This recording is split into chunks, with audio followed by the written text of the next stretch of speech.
ஓம் ஸ்ரீ சாய்ராம். எல்லோரும் இன்புற்றிருக்க நினைப்பதுவே இல்லாமல் வேறொன்றியேன் பராபரமே.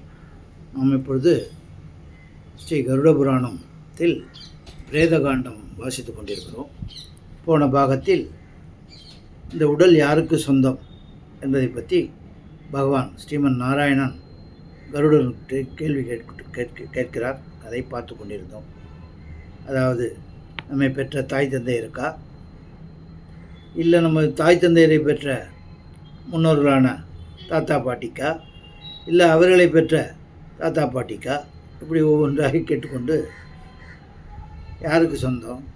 இல்லை ஒரு இடத்துல வேலை பார்க்குறோம், நம்மளுக்கு சம்பளம் கொடுக்குறாரு, அந்த சம்பளத்தில் நம்ம சாப்பிட்றோம், உணவு உடையெல்லாம் வாங்கி தந்துடுறோம். அப்போ அவருக்கு சொந்தமாக இந்த இது உடல் யாருக்கு தான் சொந்தம்? இல்லை கடைசியாக செத்து போனோடனே இந்த மண்ணுக்கு போய் புழு பூச்சி ஆகிடுறோம், அதுக்கு சொந்தமாக, மண்ணுக்கு சொந்தமாக? இல்லை எரித்த உடனே சாம்பல் ஆகிடுறோம், அப்போ அந்த நெருப்புக்கு சொந்தமாக?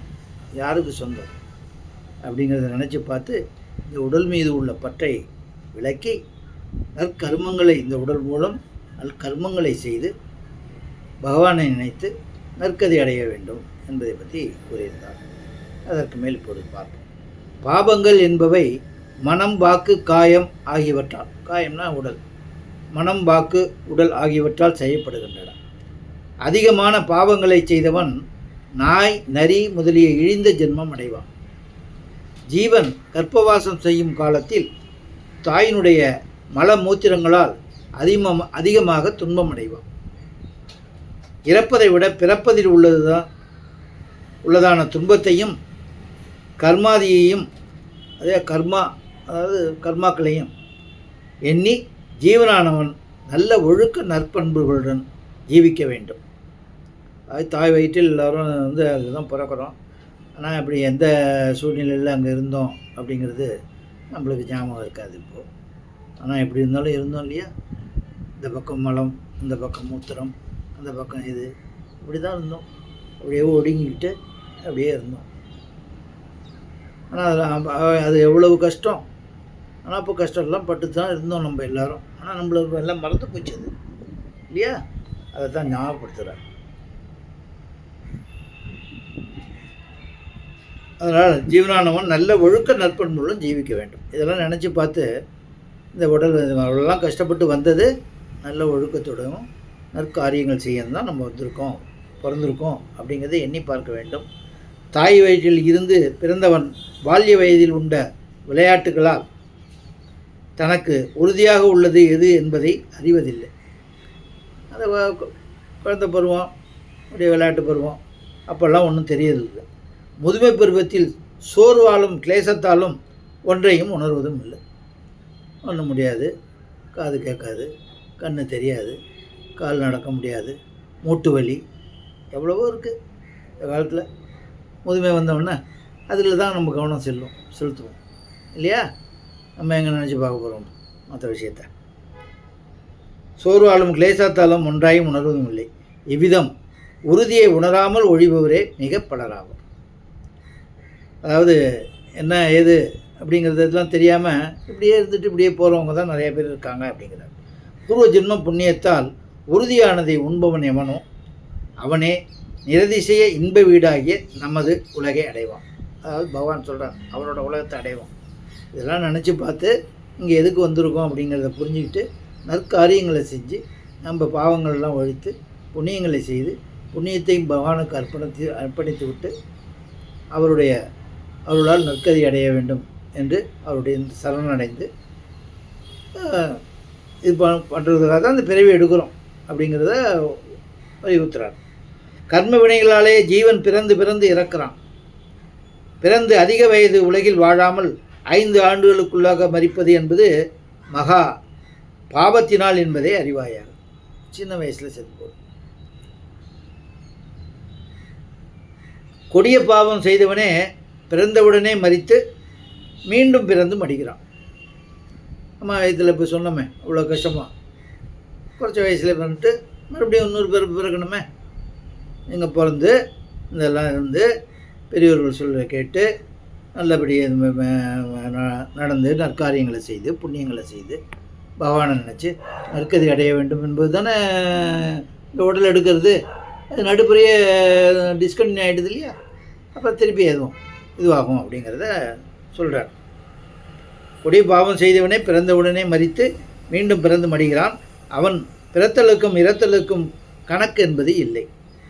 பூர்வ ஜென்மத்தில் நல்ல நெறிப்படி வாழ்ந்து தான் தான தர்மங்களை மனங்கொணாமல் செய்து வரும் சேதனன், அதாவது அந்த மனுஷன் பூமியில் பிறந்தால் அவன் தன் மனைவி மக்களோடு நெடுங்காலம் சுகமாக வாழ்ந்து இறுதியில் நல்லுலகம் சேர்வான். நெடுங்காலம் வாழுறதுன்னா ஆயுசோடு இருங்க அப்படின்னு சொல்லி எல்லாம் வாழ்த்துறது என்னதுக்குன்னா, இது வரைக்கும் அப்படி இப்படியே இருந்துட்டோம், இருக்கிற சொச்ச இதுலையான பகவானை நினச்சி வந்தது என்னதுன்னு புரிஞ்சுக்கிட்டு நற்காரியங்களை செஞ்சு புண்ணியங்களை செஞ்சு நற்கதை அடைய வேண்டும்ங்கிறது தான் நீண்ட நாள் வாழணும். அப்படி அதுக்காக தான் எல்லோரும் பெரியவங்க அதுமாரி வாழ்த்துறது. ஓ வைனதையா, கர்ப்பந்தரித்த 6 மாதத்திற்குள் அந்த கர்ப்பம் எந்த மாதத்திலாவது கரைந்து விழுந்தாயின் விழுந்த மாதம் ஒன்றாயின் ஒரு நாளும் 2 நாட்களும், ஒரு மாதத்தில் கர்ப்பச்செறிவு ஆகிறது, 2 ஆனால் 2 நாட்களும், 3 3 நாட்களும், 4 4 நாட்களும், 5 5 நாட்களும், 6 6 நாட்களும் கர்ப்பத்தை கருவுற்றிருந்த மாதாவுக்கு மட்டுமே சூதகத்தீட்டு உள்ளதாகும். தீட்டு சம்மந்தமாக சொல்கிறோம். இத்தனை மாதத்தில் இதுவாச்சுனாக்கா அது அதுதான் 5 நாள், 3 மாதத்துலன்னா 3 நாள், 4 மாதத்துல 4 நாள், அதேமாரி அது தீட்டு சொல்கிறாங்க. பிதாவுக்கு அது தீட்டு இல்லை, அப்பாவுக்கு கிடையாது. அவன் செய்ய வேண்டிய கர்மமும் ஒன்றும் இல்லை. இப்போ இறந்தோம்னாக்கா இது பண்ணுவாங்கன்னா வயத்துக்குள்ளேயே சிதைவா ஆயிடுச்சு அப்படிங்கும்போது அதுக்கு எதுவும் பண்ண வேண்டியதெல்லாம் ஒரு டியூட்டி கிடையாது, பண்ண வேண்டிய அவசியம் இல்லை. கருவழியாமல் 10ஆம் மாதத்தில் பிறந்து 3 வயதுக்குள் மாண்டால் இறந்த அந்த குழந்தையை உத்தேசித்து பால் சோறும் தயிர் சோறும் ஊர் குழந்தைகளுக்கு கொடுக்க வேண்டும். 3 வயசுக்குள்ளே குழந்தை இறந்து போச்சுனாக்கா அதுக்கு நல்ல இது அடையிறதுக்கு நம்ம பண்ண வேண்டியது, இந்த பிரேத இதெல்லாம் ஆகாமல் இருக்கிறதுக்காக நம்ம பண்ண வேண்டியது பால் சோறும் தயிர் சோறும் யாருக்கு கொடுக்கணும்? மற்ற குழந்தைங்களுக்கு கொடுக்கணும். மற்ற குழந்தைங்களுக்கு கொடுத்தா அங்கே போகுமா? போகும். அதுதான் பகவான் சொல்கிறார். 3 வயதுக்கு மேல் 5 வயதுக்குள் ஒரு குழந்தை இறந்து போகுமானால் மேற்சொன்னது போலவே பாலர்களுக்கு அன்னம் கொடுத்தல் வேண்டும். இவ்விதம் இல்லாமல் பிறந்த 1 மாதத்திற்குள் பிறந்த குழந்தை இறந்தால் அந்தந்த வர்ணத்தாருக்குரியபடி செய்து தீர்த்தமும் பாலும் பாயசம் முதலிய உணவுப் பொருளை திரவ வடிவில் குழந்தைகளுக்கு கொடுக்கணும். அது ஒரு மாதத்துலேயே இருந்தால் அப்படிங்கிறத சொல்கிறார். உலகில் பிறந்தவன் இறப்பதும் இறந்தவன் மீண்டும் பிறப்பதும் சின்னமாகையால் இறந்த பிறகு மீண்டும் மறுபிறவி எடுக்காமல் மீளா உலகைய முயற்சி செய்ய வேண்டும். அதுதான் ரொம்ப பரம முக்கியம். பிறந்தாச்சு, மீண்டும் இந்த பிறவி வேண்டாம் அப்படின்னு என்னமான வரணும் இல்லையா? அதெல்லாம் நம்பாதவங்களும் விடுங்க. மீண்டும் ஒரு பிறவி இருக்கா? அதெல்லாம் ஒன்றும் கிடையாது. இந்த இப்போ பிறந்திருக்கிறது தான், எப்படி வேணாலும் இருக்கலாம், என்ன வேணாலும் செய்யலாம் அப்படின்னு இருக்கிறவங்கள விட்டுருங்க. நம்மள மாரி இதில் நம்பிக்கை உள்ளவங்க, பகவான் மேலே நம்பிக்கை உள்ளவங்க, தர்மத்து மேலே நம்பிக்கை உள்ளவங்க, சத்தியத்தில் நம்பிக்கை உள்ளவங்க, அவங்களுக்கெல்லாம் தான் இது சொல்கிறார். உலகில் பிறந்தவன் இறப்பதும் மீண்டும் மீண்டும் பிறப்பதும் எல்லாம் நிச்சயம். இறந்த பிறகு மீண்டும் மறுபிறவி எடுக்காமல் மீளா உலக, அதாவது திருப்பி வராமல் இருக்கிற உலக அடையத்துக்கு முயற்சி செய்ய வேண்டும். அவ்விதம் முயற்சி செய்யாமலும் தான தர்மங்களை செய்யாமலும் வாழ்நாட்களை எல்லாம் வீண் நாட்களாக்கிவிட்டு மாய்ந்த ஜீவன் பிரம்ம சத்திரிய வைசிய சூத்திரர் என்ற குலங்களில் ஏதேனும் ஒரு குலத்தில் தோன்றினாலும் ஒரு நாளில் ஒருவேளை கூட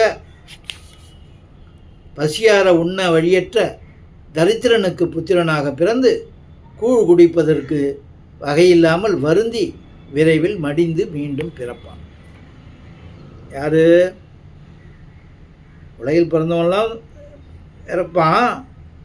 இங்கே இந்த பிறவி இல்லாமல் ஆய்க்காமல் வீண் பொழுது கழிக்கிறாங்க இல்லையா, அவங்கெல்லாம் இப்படி தான் போய் மறுபடியும் வறுமையிலையும் இதுலேயும் பிறந்து இது பண்ணி ரொம்ப கஷ்டப்படுவாங்க அப்புறம் மீண்டும் மீண்டும் பிறப்பாங்க, இறப்பாங்க. ஓ வைனதையா, ஒருவன் தான் இறந்தால் மறுஜென்மத்திலாவது உயர்ந்த குலத்தில் பிறக்க வேண்டும், உலகம் முழுவதையும் ஆள வேண்டும், சகல சாஸ்திரங்களிலும் நிகரற்ற நிபுணனாக விளங்க வேண்டும் என்று கருதி அதற்குரிய கர்மங்களை செய்வதை விட ஜென்மமே வராமைக்கு, இதேமாரி அடுத்த ஜென்மத்தில் டாட்டாக்கும் பிர்லாக்கும் அம்பானிக்கும் நம்ம இருக்காங்களே நீ எல்லாம் அங்கெல்லாம் பிறக்கணும் தான் மறுபடியும் சிரமம்தான். அதனால் வந்து இங்கே மாயையில் மாட்டிட்டு மறுபடியும் அதான் இது தப்பு பண்ணிட்டு மறுபடியும் பிறக்கணும். அதனால் அதுக்கு சொல்கிறார், அதேமாரிலாம் நினைக்காம பிறவியே வேண்டாம்னு நினைக்கணும். அது யார்கிட்ட கேட்கணும்? நம்ம யாருன்னு அது புரிய வைக்கணும். அதுக்கு இப்போ குருகிட்ட போகணும், பகவான்கிட்ட சரணடையணும். ஏதான ஒரு மெத்தடில் போயாகும். கருதி அதற்குரிய கர்மங்களை செய்வதை விட ஜென்மமே வராமைக்கு உரிய கர்மங்களை செய்வதே மிகவும் நல்லது. தீர்த்த யாத்திரை செய்து புனித நிலையில் நீராடியவன் மன தூய்மையை அடைவான். பொய் சொல்லாமல் கீழ்ப்படிதலுடன் இன்சொல் பேசுவோன் சகல சாஸ்திர சம்பன்னன் ஆவான். ஏராளமான சம்பத்துகள், அதாவது செல்வங்கள் இருந்தும் தான் தர்மம் செய்யாதவன் மறுபிறவியில் தரித்திரனாக பிறப்பான். ஆகையால் மனிதன் தனக்குள்ள சம்பத்துக்கு தகுந்தபடி, செல்வத்துக்கு தகுந்தபடி தான தர்மம் செய்ய வேண்டும் என்று திருமால் கூறினார். இதிலிருந்து தெரியுது, மனித பிறவி கிடைக்கிறது ரொம்ப துர்லபம், அதாவது கிடைப்பதற்கு அரியது. இந்த பிறவியை தவற விட்டுறக்கூடாது. இங்கே வந்து இந்த இதுலேயும் உலகாயுத இன்பங்கள்லேயே சூழ்ந்து இருந்ததுனாக்க திருப்பி பிறக்கணும், இறக்கணும். இல்லை ஏதானும் பண்ணுற தீய காரியங்களால் அந்த பிரேத இதுக்கும் பார்த்தோமே, அதேமாரி பிரேத ஜென்மம் எடுத்து அலையணும். இதெல்லாம் இல்லாமல் அடுத்தது நல்ல பணக்காரனை பிறக்கணும், அப்படி பண்ணணும், இது பண்ணணும்னு அதுமாரியும் இல்லாமல் பிறவி இல்லாமல் ஆக்கிறதுக்கு நம்ம என்ன பண்ணணும் அப்படிங்கிறத சிந்தித்து செயல்படணும் அப்படிங்கிறத திருமால் வருடனுக்கு எடுத்து கூறுகிறார். இத்துடன் இன்றைய பாகத்தை முடித்து மறுபடியும் பார்ப்போம். ஓம் ஜெய் சாய்ராம்.